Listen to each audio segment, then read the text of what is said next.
আলো, যিনি অন্ধকার জগৎ থেকে আলোর জগতে নিয়ে যাবেন, তিনি হচ্ছেন গুরু। তাই বলে তাহলে করে দীক্ষা দেওয়া যাবে?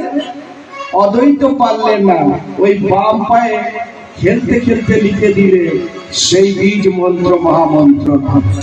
সেই নামটা কর্ণমূলে যখনই মায়ের প্রবেশ করালো, মহাপ্রভু দেখলেন আবার সেই মায়ের স্তন পান করল। আর দিকে নরেনাগরীরা বললে, না আগুন নয় রে, দেখ এমন একটা সন্তান এসেছে যে সন্তানকে দেখে আর বাড়ি ছেড়ে যেতে মন যাবে। সবাই সেই গৌর সুন্দরকে দেখছে। গৌর সুন্দরের রংটা কেমন ছিল?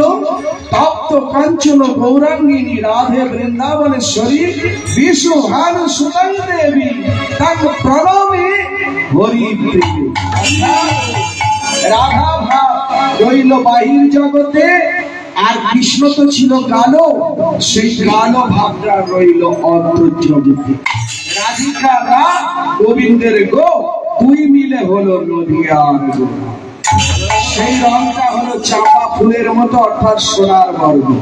এমন রূপের ছটা, সেই রূপের ছটা দেখে সেই নদের নাগরীরা তারা বলছে, যে রূপ দেখলে আর ফিরতে মন যায় না।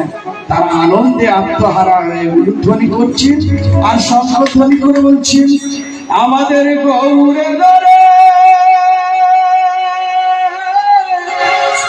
ওরে সেই সোনার নদী,